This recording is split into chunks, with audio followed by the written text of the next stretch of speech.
Halo, Assalamualaikum teman Jajilogi. Apa kabar? Doain pasti pada sehat keluarga ya. Yes, teman-teman. Jadi di hari ini ada dua buah Fortuner di samping saya, yang mana ini adalah Fortuner terbaru di tahun 2024 ini. Ya, ini adalah facelift yang kedua untuk Fortuner di Indonesia, teman-teman. Dimana untuk yang facelift terbaru ini, tampilannya udah cukup berubah dibandingkan dengan yang sebelumnya. Yang mana ini udah sangat terkenal, sangat populer desain ini yang sebelumnya kita tahu ada di Thailand, yaitu Legender. Sekarang akhirnya diaplikasikan ke Fortuner di Indonesia, tapi dengan beberapa perbedaan atau penyesuaian, baik untuk speknya maupun secara estetikanya. Nah, jadi sekarang ini teman-teman, Fortuner itu dengan hadirnya facelift yang kedua ini, mereka itu nggak cuma sekedar mengubah tampilannya aja, tapi ada juga ubahan yang kaitannya dengan performa.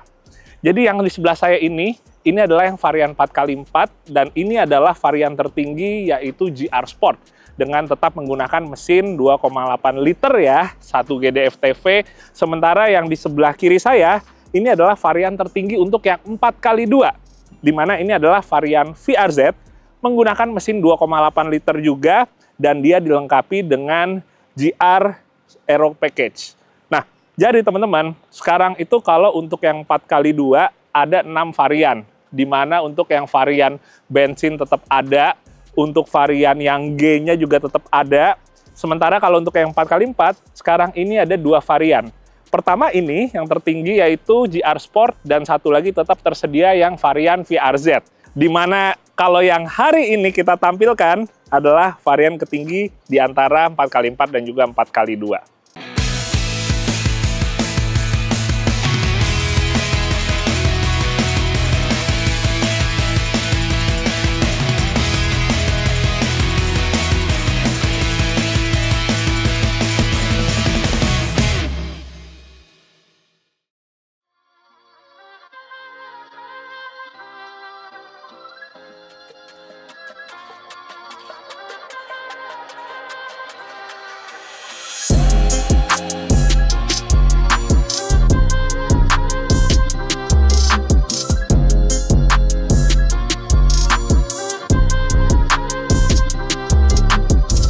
Pertama, kita akan ngebahas dulu untuk bagian eksterior di depannya, teman-teman. Jadi kayak tadi saya bilang, sekarang akhirnya muka Legender yang sangat terkenal di Thailand mulai diaplikasikan ke Fortuner Indonesia, baik yang 4x4 maupun 4x2. Tapi tetap ada beberapa perbedaan, teman-teman. Mungkin kita mulai dulu dari yang 4x2 ya. Jadi kalau yang 4x2 ini, walaupun sekarang dari grillnya bagian atas, bumper bagian bawah, ini udah seperti Legender. Tapi kalau kita ngomongin untuk headlight-nya, dia masih sama seperti dengan Fortuner yang sebelum facelift sekarang ini. Tapi kalau kita ngomongin di 4x4, dia untuk bagian lampu depannya juga mengaplikasikan seperti yang ada di Legender. Jadi memang lebih benar-benar mirip Legendernya itu yang di 4x4, teman-teman. Tapi tetap ada beberapa perbedaan. Kayak misalnya untuk di bagian fog lamp ini, dia ada tambahan cladding, yang mana kalau kita tahu di Thailand itu dia malah justru lebih simpel ya di bagian untuk fog lamp-nya. Dan cladding plastik ini yang ada di 4x4 dengan desainnya yang ada di 4x2 ini juga beda, teman-teman. Sepertinya kalau saya lihat sekilas ya, kayaknya di 4x2 malah lebih sangar gitu ya. Kalau yang di 4x4-nya malah terkesan lebih simpel. Tapi kembali lagi sih, tetap seleranya bakal bisa beda-beda setiap orang. Nah, selain itu teman-teman, kalau kita lihat di bagian yang 4x4, dia itu untuk bagian bawahnya ini sedikit berbeda juga. Kalau yang di 4x2, dia ada seperti diffusernya di depan ya, untuk bagian lipsnya. Sementara kalau yang di 4x4, justru dia lebih polosan, lebih simple. Jadi secara overall teman-teman, kalau kita lihat tampilan depan dari yang GR Sport 4x4, itu lebih simple, lebih clean ketimbang varian 4x2 VRZ ini ya, yang dilengkapi dengan GR Parts Aero Package. Tapi kembali lagi, mungkin ada yang lebih suka style simple 4x4 atau style rameannya yang ada di 4x2-nya ini.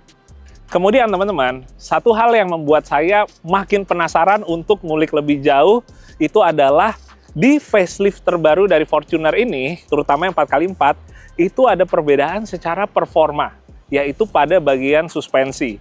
Itu yang ngebuat wah ini tidak seperti facelift biasanya ya, yang hanya sekedar estetikanya aja yang berubah, hanya tambahan variasi-variasi aksesoris, tapi sebenarnya yang kaitannya dengan performa itu sama aja. Biasanya kayak gitu facelift ya, kebanyakan kayak gitu. Tapi untuk di Fortuner yang GR Sport 4x4 ini, tetap Tetra Drive ya sekarang namanya, ini nggak berubah jati dirinya.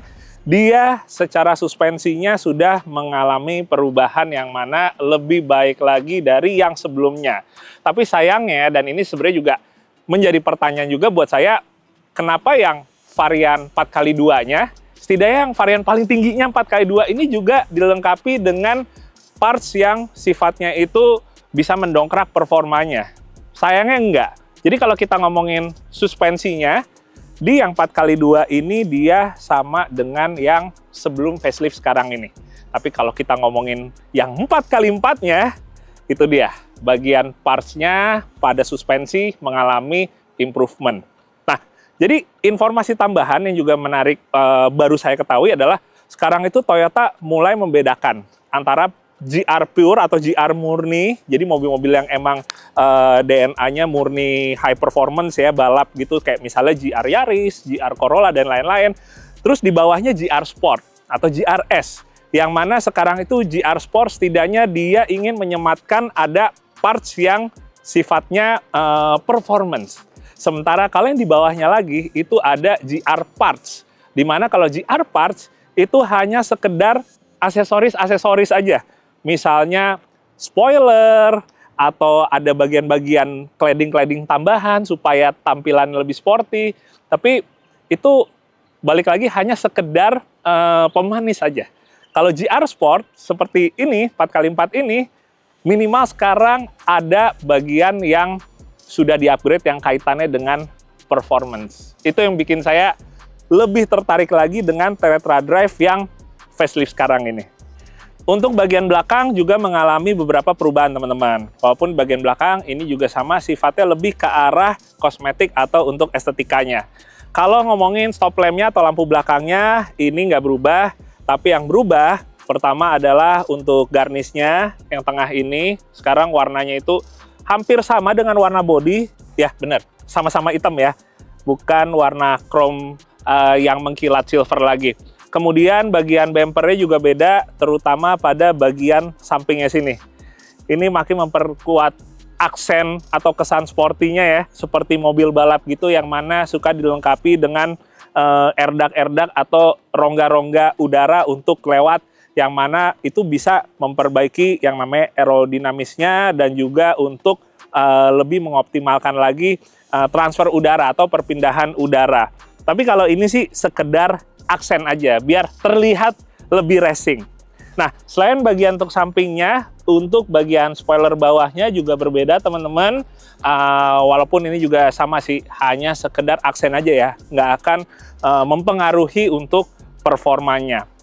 Lanjut, kita akan ngebahas untuk velg dari Fortuner facelift terbaru ini. Jadi antara yang 4x2 dengan yang 4x4, ini desainnya berbeda teman-teman. Sebenarnya dari sebelumnya juga udah dibedain ya antara 4x4 dengan 4x2-nya. Tapi yang sekarang saya suka sebenarnya adalah desain velg yang ada di 4x4-nya teman-teman. Kenapa? Karena kalau menurut saya desain yang sekarang ini nggak terlalu mewah. Justru saya pengennya itu atau lebih sukanya itu adalah desain velgnya yang lebih arahnya lebih sporty, lebih memperlihatkan maconya lagi ketimbang memperlihatkan sebuah kemewahannya yang sebenarnya dari dulu sering dipasangin di sebuah Fortuner, yang mana dengan warna two-tone-nya yang memang di satu sisi menurut orang-orang bisa mendongkrak kemewahannya, tapi kalau saya lebih suka yang arahnya sporty seperti misalnya yang ada di Tetra Drive sekarang ini, dan menggunakan satu warna aja atau single tone. Ini pertama kali atau mungkin kedua kalinya saya suka dengan velg Fortuner, setelah sebelumnya warna single tone yang sempat ada di varian G apa di SRZ ya teman-teman ya. Tapi yang jelas yang modelnya seperti ini nih, itu saya suka banget. Dan ini akhirnya saya kembali suka lagi dengan velg Fortuner yang mana jauh lebih masuk karakter sportinya antara si mobilnya itu sendiri dengan si desain atau bahasa desain dari velgnya. Nah, sementara Kalau kita ngomongin ukuran bannya, ini sebenarnya tetap nggak ada perubahan, yaitu pakai 265/60R18. Ini untuk yang di Tetra Drive T4K4, tapi kalau kita ngomongin untuk yang di 4x2-nya juga, dia menggunakan ukurannya yang sama, teman-teman. Nah, satu hal yang membedakan untuk di yang varian 4x4, dia itu untuk kalipernya, baik depan maupun belakang, menggunakan kaliper berwarna merah. Ini sebenarnya lebih ke arah aksen aja, untuk estetika aja, di mana warna merah di kaliper tuh bisa memperlihatkan kesan racing yang lebih kuat ya. Walaupun sebenarnya secara parts-nya dari kaliper itu sendiri atau disknya itu sebenarnya sama juga dengan yang 4x2-nya. Hanya beda di warnanya aja supaya kelihatan lebih sporty. Berikutnya teman-teman, kita akan ngebahas untuk suspensi. Dan kayak saya bilang tadi, kalau yang di 4x4, ini dia juga mengalami perubahan di bagian suspensinya. Dimana kalau kita ngomongin suspensinya, antara yang 4x2 dengan 4x4, itu bedanya di shock breaker ya teman-teman. Kalau yang di 4x2 atau di Fortuner yang sebelum facelift sekarang, itu dia menggunakan jenis shocknya yang twin tube. Sementara di 4x4 yang sekarang, ini menggunakan yang jenis shocknya itu monotube. Dimana antara twin tube dengan monotube itu bedanya di tingkat atau kemampuan dia untuk meredam shock di mobil ya. Dimana kalau twin tube itu dia memang konstruksinya itu lebih murah, harga shocknya lebih murah, tapi kalau untuk dipakai misalnya pemakaian yang lebih high speed atau melewati jalanan rusak yang lebih panjang atau lebih lama, itu dia akan lebih cepat olinya di dalam itu panas teman-teman, ketimbang yang model monotube seperti ini. Kalau monotube memang dia untuk membuatnya itu dia lebih mahal, dia itu lebih kompleks, tapi di satu sisi memang performanya bisa lebih baik lagi dibandingkan twin tube. Ini kita lihat perbedaan gambarnya antara di yang 4x4 dengan 4x2. Pakai 2 sama ya dengan Fortuner ya. Jadi kalau misalnya yang shock depannya itu dia nggak cuma lebih tebel aja diameternya juga, tapi itu dia konstruksinya monotube yang sekarang. Sementara untuk yang bagian belakangnya ini juga berbeda teman-teman. Dia ukurannya, pistonnya, ukuran bodinya lebih besar yang sekarang ini ketimbang yang ada di 4x2-nya atau ada di Fortuner yang lama. Tapi sebenarnya teman-teman, walaupun nih sekarang saya belum ngerasain, biasanya kalau ada peningkatan atau ada pembaruan model ya, facelift gitu ya, yang saya rasain tuh sebenarnya performa beberapa tuh ada yang suka berubah, terutama di bagian pernya. Jadi pernya udah lebih dioptimalin lagi. Itu yang saya rasain dari zaman masih TRD Sportivo, habis itu mulai ada GR Sport, dari yang GR Sport masih 24, habis itu ada yang 28. Saya ngerasain ada perbedaan di suspensinya yang mana intinya lebih baik lagi. Nah, sekarang walaupun ini udah dikasih tahu sama mereka shocknya sekarang pakai monotube, tapi menurut saya sepertinya mungkin ada penyesuaian lagi ya. Ada bagian lain yang dioptimalkan lagi. Walaupun kita habis ini akan nyoba di sini di Toyota Driving Experience, tapi sepertinya nanti ya, begitu kita bawa keluar Fortuner baru ini, kita ajak ke habitatnya, kita baru bisa benar-benar ngerasain. Ada nggak perbedaan lain selain dari shocknya itu yang sudah berubah? Next, kita akan ngebahas untuk mesin teman-teman. Jadi di facelift yang sekarang, untuk mesinnya ini nggak ada perubahan. Tetap sama-sama menggunakan mesin turbo diesel 2,8 liter dengan kode 1GD FTV. Kalau untuk tenaganya ini sekitaran 204 HP, untuk torsinya sekitaran 500 Nm. Nah, ngomongin mesin ini teman-teman, cerita yang menarik adalah ternyata banyak juga ya pengguna terutama yang awam gitu yang berpikir sekarang itu Fortuner itu tenaganya di sekitaran 150 atau 160 HP. Yang mana mungkin ya, karena kepikirannya itu adalah Fortuner lama menggunakan mesin 2GD yang mana output tenaga sekitar segitu. Tapi tanpa disadari sekarang ini udah pakai mesin yang 1GD dan boleh dibilang ini adalah yang tertinggi di kelasnya. Walaupun sekarang banget hitungannya nggak terlalu yang paling tinggi karena Ford Everest sekarang tenaganya itu sekitaran 209 HP. Emang selisihnya cuma dikit sih teman-teman ya. Anggap dengan selisih 5 HP itu sebenarnya belum tentu juga yang 5 HP lebih kecil di Fortuner ini itu juga bisa tenaganya berasanya lebih oke lagi. Kenapa? Karena kita harus mikirin juga yang namanya bobot. Jadi power to weight ratio-nya. Walaupun mungkin saat ini saya belum pernah cari tahu persisnya bobot antara Fortuner dengan Everest itu selisihnya berapa, tapi minimal kalau kita ngelihat secara dimensinya, Fortuner ini sedikit lebih kompak ya, sedikit lebih pendek dibandingkan Everest. Jadi dengan tenaga mesinnya yang 5 HP lebih kecil dari Everest, mestinya power to weight ratio-nya tetap bisa menjadi salah satu yang terbaik di kelasnya. Nah, satu cerita tentang 1GD FTV ini teman-teman, semakin kesini emang mesin ini semakin banyak yang boleh dibilang fasih dalam memodifikasinya, dalam membuatnya menjadi lebih bertenaga lagi, atau membuatnya menjadi bisa lebih durable lagi. Jadi ini mesin juga menjadi mesin banyak pengguna balap, di mana mesin ini kalau saya lihat di balap yang saya ikuti yaitu Asia Cross Country Rally, mesin ini kemarin yang menjadi juara 1 di ASCR 2024 dan tanpa mengalami kendala sama sekali di bagian mesin dan semua sektor yang berkaitannya. Mau itu sistem pendinginan, mau itu di bagian transmisi, bagian electrical, ternyata mesin ini badak dan bisa membuktikan bisa menjadi yang terbaik atau nomor 1 di ASCR 2024. Menarik sih.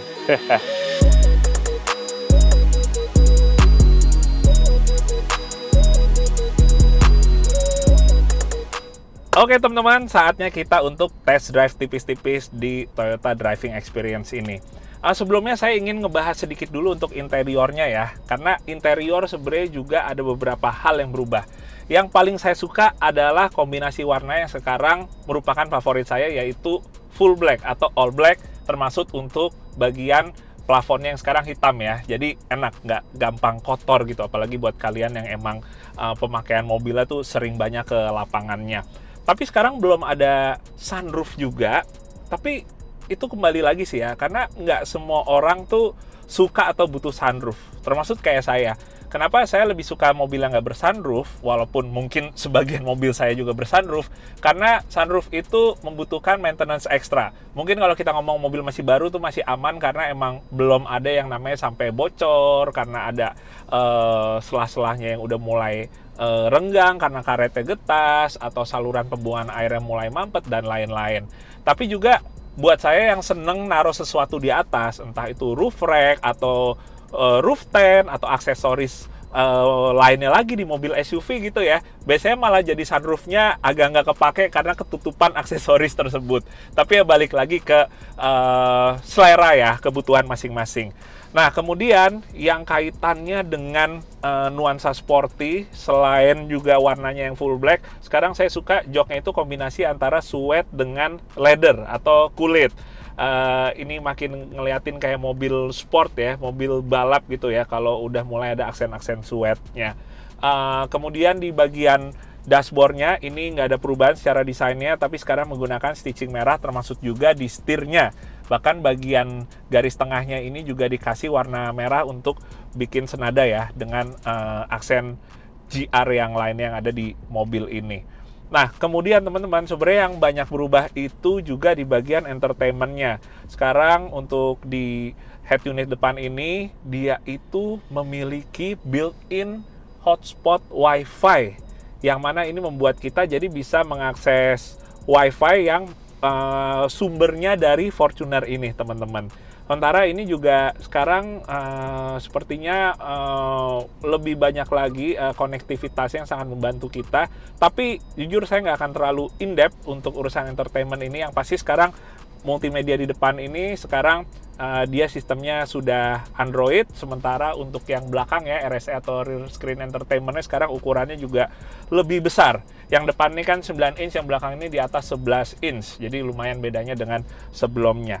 Sementara sisa yang lain sebenarnya nggak ada yang beda banget. Di mobil yang Tetra Drive ini atau pakai 4 ini tetap dilengkapi dengan diff-lock di bagian dekat konsol, habis gitu untuk selektor 4-wheel drive sistemnya di bawah panel untuk AC ya. Nah, sampai saat ini yang belum berubah itu adalah rem tangan, teman-teman. Nah, cuma rem tangan saya pengen sambil jalan dulu aja untuk ngobrolin apa sih sebenarnya kelebihan dari tetap menggunakan rem tangan yang mekanis ya, atau yang pakai tenaga otot ini. Jadi gini teman-teman, waktu kemarin Fortuner ini mau kabarnya hadir gitu, salah satu yang orang pertanyakan apakah sekarang menggunakan elektronik parking brake.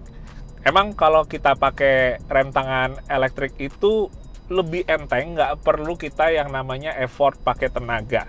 Nah, tapi sebenarnya kalau buat saya sendiri, kenapa saya lebih suka model yang mekanis atau pakai tenaga otot ini? Karena teman-teman, buat saya yang kebutuhannya salah satunya adalah menggunakan mobil di medan off-road, baik itu untuk pekerjaan atau sekedar lagi hobi aja. Rem tangan model manual ini sangat membantu kita dalam beberapa kondisi. Misalnya kita membutuhkan kondisi di mana mobil itu mengalami yang namanya understeer atau saat menikung kepalanya itu tidak mau ngebelok. Rem tangan membantu sekali untuk kita bisa yang namanya mengoreksi posisi mobil. Jadi cukup dengan sedikit menarik rem tangan untuk mengoreksi bagian belakang mobil kita supaya nggak malah understeer yang akhirnya malah kayak kita terperosok atau keluar jalur. Itu masih salah satu ya dari beberapa kelebihan lain dari rem tangan yang kaitannya dengan penggunaan bekerja di medan off-road ya. Belum lagi misalnya tambahannya kayak kita jauh lebih mudah atau lebih friendly lagi dengan maintenance-nya dibandingkan menggunakan rem tangan yang elektronik ya. Nah, sekarang teman-teman, saya ingin nyobain salah satu kelebihan yang ada di mobil ini, yaitu menggunakan suspensi monotube. Jadi monotube itu semestinya bisa membuat redamannya lebih baik ketimbang yang twin tube teman-teman. Semisalnya di bagian speed bump ini. Kayaknya, wah kurang nih kalau speed bumpnya cuma segini. Tapi sebenarnya ini juga lumayan apa ya, kayak merepresentasikan kondisi-kondisi kalau misalnya kita lagi di jalur hari-hari gitu ya. Banyak kita ketemu speed bump atau polisi tidur seperti itu. Jadi saya mau cobain lagi di sini. Oke. Kita lawatin lagi. Gas sedikit. Oke. Bagian depannya yang saya rasain sedikit berbeda, sedikit improve, tapi bagian belakangnya belum terlalu berasa. Mungkin emang dalam kecepatan yang lebih tinggi lagi ya. Jadi akan saya cobain lagi. Ini cuma muter-muter aja di bagian sini karena hari ini sayangnya tidak semua bagian dari TDE ini bisa kita lewati. Jadi saya akan bolak-balik beberapa kali lewat speed bump nih. Oke, dicoba agak saya kencengin dikit ya. Tadi kan pelan-pelan buat itunya. Kita coba lagi kencengin dikit. Oke. Begitu agak dikencengin baru berasa bedanya. Emang sih kalau kita ngomongin bantingan suspensi teman-teman, ada orang yang bilang suspensi itu baiknya yang keras, ada yang bilang suspensi baiknya itu yang lembut. Tapi sebenarnya itu sangat bergantung juga dari kebiasaan atau kebutuhan kita. Misalnya kita pengennya itu nyaman saat kita pelan-pelan kah lewat jalan rusak, atau saat kita coba ngelibas kah jadi enak baru, karena itu akan mempengaruhi ke tingkat kekerasan shock breaker yang kita butuhin teman-teman. Nah, zaman sekarang ini shock breaker itu udah semakin canggih sehingga dia itu ada yang bisa menyesuaikan saat kecepatan rendah dia lebih soft, saat kecepatan tinggi dia itu lebih keras. Cuma kalau suspensi seperti kebanyakan mobil taruhlah misalnya sampai di Fortuner ini pun, walaupun dia sudah menggunakan yang monotube ya sistemnya, tapi dia itu tetap nggak bisa berubah dengan sendiri tingkat kekerasannya gitu. Nah ini sekarang saya ingin ngelewatin bagian bebatuan di sini, walaupun judulnya ini bebatuan nggak terlalu besar ya, kecil aja ya. Ini saya lewatin pelan. Berasa sih improvementnya dibandingkan dengan yang sebelumnya teman-teman. Saya akan coba mundur lagi ya. Saya akan coba mundur lagi langsung aja. Karena ini adalah bagian favorit saya untuk mengetes mobil yang ada di Toyota Driving Experience ini. Nih ya, saya coba ulang lagi. Tadi dengan kecepatan segitu udah berasa bedanya dibandingkan dengan yang sebelum facelift sekarang ini, atau mungkin ya dengan yang 4x2 yang sekarang, karena kan yang 4x2 nya suspensinya nggak berubah. Oke, kita agak gas lagi di sini. Oh, enak sih. Bener. Berarti nggak sekedar gimmick ya, karena kita lihat sendiri dari fisik shocknya aja tadi dia lebih tebel secara diameter bodinya, yang mana semakin tebel body shock itu dia lebih nggak cepet panas. Yang pertama shocknya, yang kedua dia peredamannya bisa lebih optimal lagi ketimbang shock yang diameternya kecil, teman-teman. Oke, kita akan lanjutin dulu. Kita akan cobain ke bagian lulusan tadi untuk akselerasinya. Walaupun sebenarnya kalau kita ngomongin akselerasinya sih mestinya nggak ada bedanya ya. Karena di atas kertas tetap menggunakan mesin yang sama dengan output yang sama. Oke, kita coba di sini. Ini langsung aja pakai D, kita coba. Traction control nyala.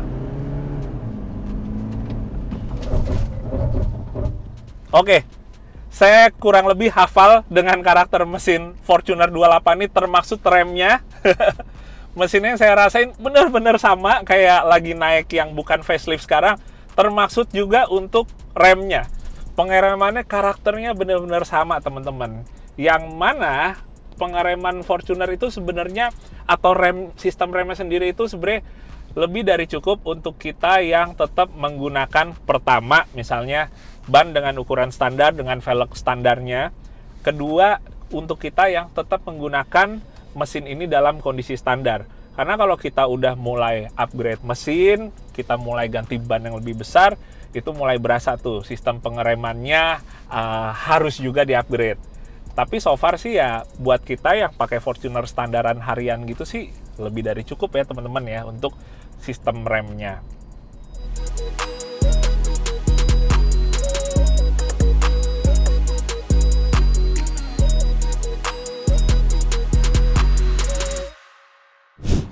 Nah sekarang teman-teman, saya ingin nyobain satu run penuh ya, satu full lap di lokasi ini untuk ngerasain mobilnya dalam kondisi yang lebih kecepatannya lebih tinggi lagi. Sebenarnya medium sih ya jatuhnya tetap ya, karena kita nggak terlalu bisa ngembangin kecepatan di sini. Oh ya, ini ngomong-ngomong juga kalau untuk di varian NGR Sport 4x4 ini, untuk spion mundurnya, spion tengahnya juga dilengkapi dengan dashcam juga teman-teman. Jadi kita juga enak nih bisa ngeliatnya secara elektronik ke belakang, yang mana kameranya ada posisinya di kaca bagasi bagian atas. Praktis banget. Oke, ini kayaknya udah pas. Nah, kita akan tetap pakai 2H aja karena untuk 4-wheel drive-nya hanya digunakan di medan seperti tanah atau pasir ya. Karena ini aspal, jadi kita tetap pakai 2H.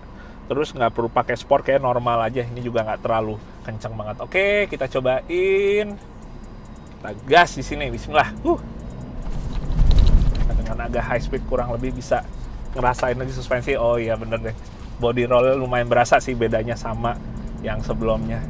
Ini saya gas saya di sini. Nah, baru deh enak banget. Gas lagi. Oke. Nggak perlu rem tangan sih sebenarnya ya. Kita bukan lagi kayak slalom gitu. Penuh pasir di sini, remnya nggak bisa terlalu late braking. Oke.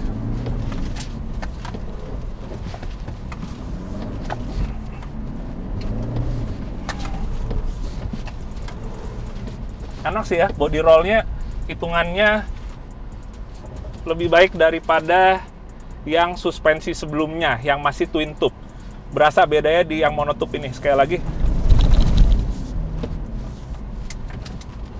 Oh, kepegang banget sih. Kita pol di sini.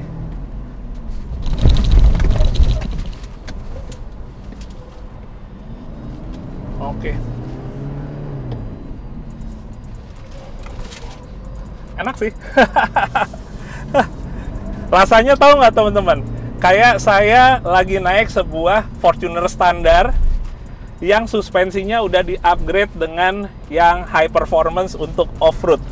Walaupun tetap dengan tinggi standarnya ya, nggak nambah tinggi. Kontrolnya hitungannya enak banget nih buat pakai sebuah SUV leather frame seperti ini. Wah. Nah, tapi teman-teman, sebenarnya pengetesan hari ini itu judulnya tipis-tipis saja, walaupun akhirnya keseruan juga. Jadi kita nantinya pasti akan mencoba untuk bisa lebih in-depth lagi, lebih jauh lagi dengan membawanya ke habitat. Salah satu habitatnya itu ke alam. Untuk bisa ngerasain juga kurang lebih sekarang suspensinya gimana nih dibandingkan sebelumnya. Kalau untuk kita ajak kerja di lapangan, untuk kita lewati medan off-road lebih tangguh apa enggak dari sebelumnya, itu yang akan kita rasakan. Yang jelas untuk sekarang segitu dulu teman-teman. Jadi terima kasih Toyota Astra Motor udah kasih kesempatan saya dan teman-teman semua untuk bisa ngerasain Fortuner terbaru 2024. Luar biasa nyobain yang GR Sport 4x4 ini. Tungguin aja untuk video berikutnya. Semoga nanti bisa dalam waktu dekat kita bikin videonya yang lebih lengkap lagi untuk ulasan Fortuner terbaru ini. Buat harga, kalian bisa lihat di kolom deskripsi, karena saat syuting hari ini memang mobilnya belum launching ya. Tapi yang jelas overall saya ngerasain yang paling bikin seneng adalah Fortuner baru ini walaupun facelift, tapi nggak sekedar upgrade kosmetik aja. Karena untuk suspensinya juga di-upgrade supaya minimal yang saya coba hari ini berasa lebih stabil lagi secara body roll, bantingannya juga lebih enak lagi, terutama untuk medium speed ke atasnya, dan tampilannya juga menurut saya ini salah satu yang saya suka ya dari Fortuner generasi 2 yang sudah kurang lebih 8 tahun ada di Indonesia ini. Oke teman-teman, sekian dulu kalau gitu. Terima kasih banyak udah menonton. Sampai ketemu lagi di video Jajilogi yang berikutnya. Dadah, Assalamualaikum.